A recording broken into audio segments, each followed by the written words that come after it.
Thanks to conservation efforts, black bear populations are rising across the United States.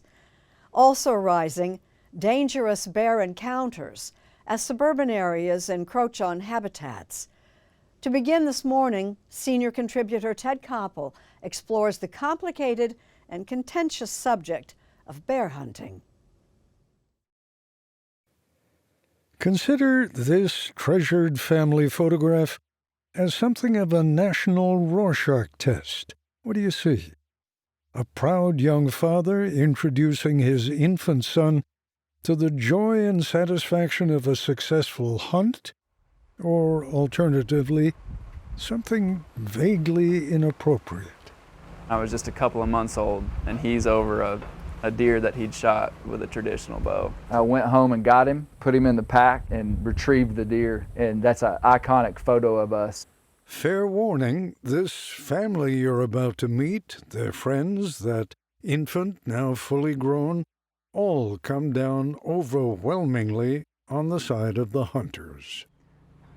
The tangible nature of hunting, the responsibility that comes from hunting, to be able to use a firearm, to go into the wild, the land ethic that has to be understood to be a hunter, is a really unique way to raise up a child. Clay Newcomb is a lifelong hunter and historian of bear hunting in North America. How many days do you want to hunt? 3 till Monday. Okay. Bear Newcomb, and Bear is not a nickname, it's his legal first name, is 20 now. He's been tracking bear in the woods of Arkansas and beyond since he was 11. What he learned those first few years was an incredible degree of patience. It's a very low odds hunt, so it took me 5 years. And then eventually I said, I just need to go out there and stay for a couple days. And that's what he did. Bear was 15 when this video was shot. I've seen the video, and when you said goodbye to your dad, and he was being a very proud father, and you were a very embarrassed son at that point. By the time you came back and you had the bear, it was different. I would say so, absolutely. Yeah. It was the accomplishment of a 5-year goal. I've never really gotten super emotional after killing an animal, except that one. I did tear up a little bit on that one. It was just so fulfilling.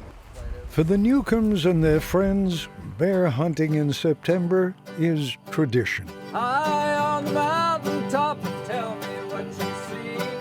Bear tracks, look wagon. To be clear, though, while the music around the campfire was intended to pleasantly pass a little time, it was also meant to cover an awkward period of waiting. One of the visitors, Lake Pickle, an experienced bow hunter from Mississippi, had never hunted bear before, and just a couple of hours earlier, he shot a black bear. Some folks say it's not like a tree. There's nothing better Did he still have your arrow in his side, or we don't know? Oh, no, sir. The arrow passed through. But he's bleeding. Yes, sir. A bear that's shot well will expire very quickly, like less than 2 minutes. You're going to be able to follow that spoor later tonight or first thing tomorrow morning? Tonight. They searched, though it was soon clear that this bear had not been well shot. Good news for the bear, a bitter pill for Lake Pickle. I think I shot him too high. Yeah, we'll get him next time. We believe that it really just clipped the top of his back, and it ended up being a non-mortal wound. That's the part of hunting that we don't like to talk about.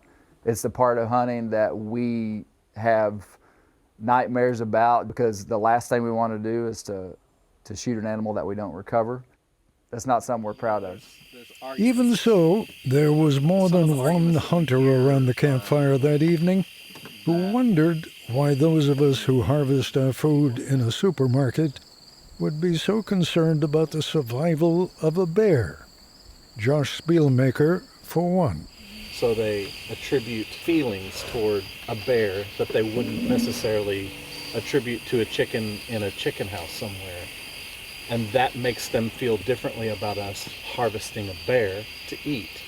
And the fact of the matter is, it's not Winnie the Pooh that we're out killing. What a lot of people miss is that, like, the beef that you're getting at the store is coming from a cow that is terrible quality of life. There's nothing casual about the Newcombs' commitment to bear hunting. What are the different pieces of this bow? Bear Newcomb spent 60 hours fashioning this bow out of Osage orange.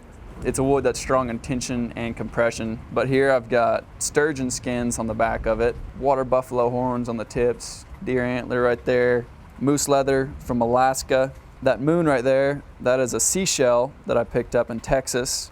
There is something deliberate about every phase of bear hunting, from crafting that bow to rendering a bear's fat.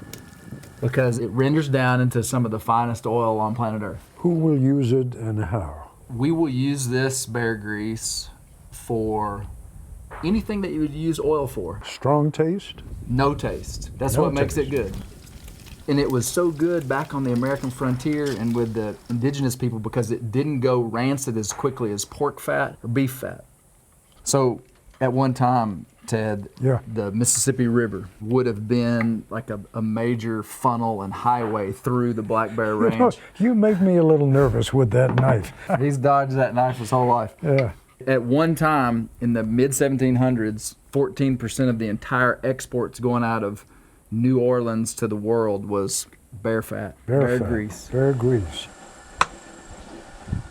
A jar of bear grease actually becomes a beautiful thing inside your house that'll stay good. Like a candle? It bisects into a clear olive oil liquid and a thicker, opaque, lard-like substance.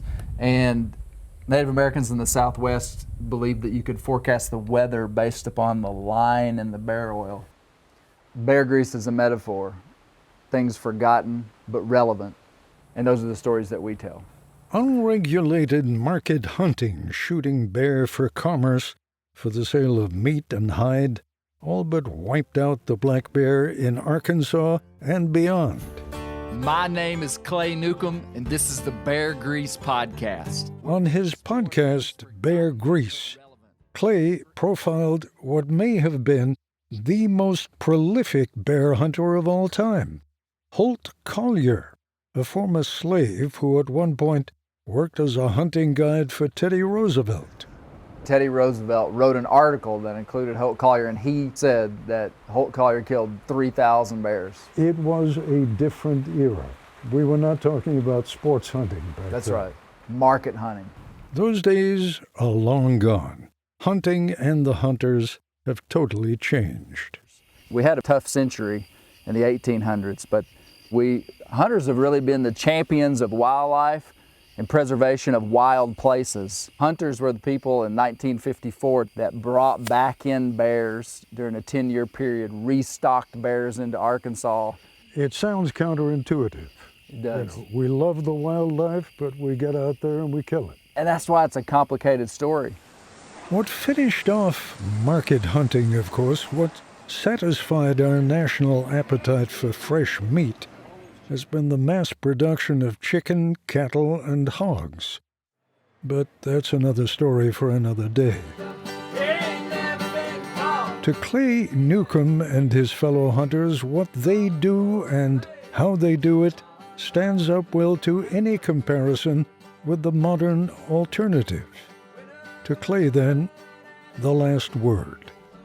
To me, when I take wild game, I know exactly where that animal lived. I know what it ate. I know how it was processed. But if you eat meat that you buy from the grocery store and you want to compare that to the ethics of me eating a bear that came out of these mountains, you're going to lose that argument every time. I would say it's far more ethical, far more sustainable than confinement agriculture.